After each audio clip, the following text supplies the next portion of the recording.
যুক্তরাষ্ট্রের প্রস্তাবকে অগ্রহণযোগ্য আখ্যা দিয়ে তার জবাবে নতুন একটি পারমাণবিক চুক্তির প্রস্তাব দেবে ইরান। দেশটি জানিয়েছে এই প্রস্তাব ওমানের মাধ্যমে ওয়াশিংটনের কাছে পৌঁছে দেওয়া হবে।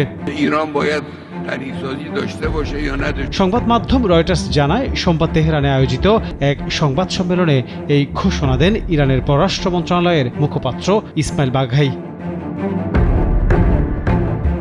বাঘাই বলেন, যুক্তরাষ্ট্রের সাম্প্রতিক প্রস্তাব আমাদের দৃষ্টিতে গ্রহণযোগ্য নয়। এটি আগের আলোচনার কাঠামোর সঙ্গে সঙ্গতিপূর্ণ নয়। আমরা এখন একটি প্রস্তাব তৈরি করছি যা হবে যুক্তিসঙ্গত, ভারসাম্যপূর্ণ এবং যৌক্তিক। এটি ওমানের মাধ্যমে যুক্তরাষ্ট্রসহ সংশ্লিষ্ট পক্ষগুলোকে জানানো হবে।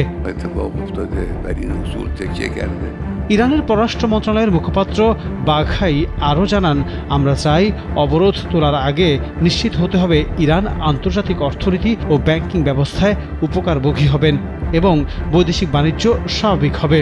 এই ঈদে জামা জুতো অ্যাক্সেসরিজের ডিসকাউন্ট।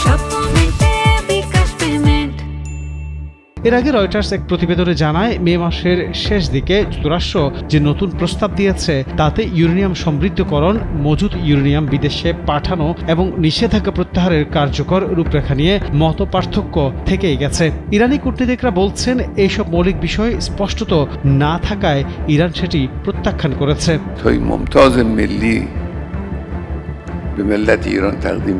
সংবাদ সম্মেলনে বাঘাই আন্তর্জাতিক সম্প্রদায়ের দৃষ্টি আকর্ষণ করে বলেন, যেসব দেশ ইরানের শান্তিপূর্ণ পারমাণবিক কর্মসূচি নিয়ে প্রশ্ন তোলে তারাই আবার ইসরায়েলের সামরিক পারমাণবিক কর্মসূচিকে শক্তিশালী করতে সহায়তা করে। আমরা ইসরায়েলের নিরস্ত্রীকরণের আহ্বান জানাই। উল্লেখ্য, ইসরায়েল কখনো তাদের পারমাণবিক অস্ত্রাধিকার স্বীকার বা অস্বীকার করেননি। তবে তেহরানের অভিযোগ, ইসরায়েল ইরানের পরমাণু আলোচনা বিঘ্নিত করতে সক্রিয়ভাবে কাজ করছে।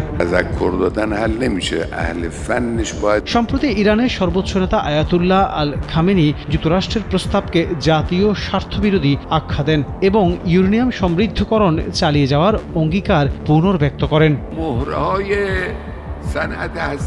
2015 সালে 6 বিশ্ব শক্তির সঙ্গে ইরানের স্বাক্ষরিত পারমাণবিক চুক্তি 2018 সালে যুক্তরাষ্ট্র বাতিল করে পুনরায় অবরোধ আরোপ করলে চুক্তির ভবিষ্যৎ অনিশ্চয়তায় পড়ে। এর পাল্টা জবাবে ইরানও ধীরে ধীরে চুক্তির সীমা লঙ্ঘন করে ইউরেনিয়াম সমৃদ্ধকরণ বাড়ায়। সংবাদ সম্মেলনে বাঘাই জানান, ষষ্ঠ দফা পারমাণবিক আলোচনা কবে শুরু হবে তা এখনো নির্ধারিত হয়নি। ببینن البته راه داره اینا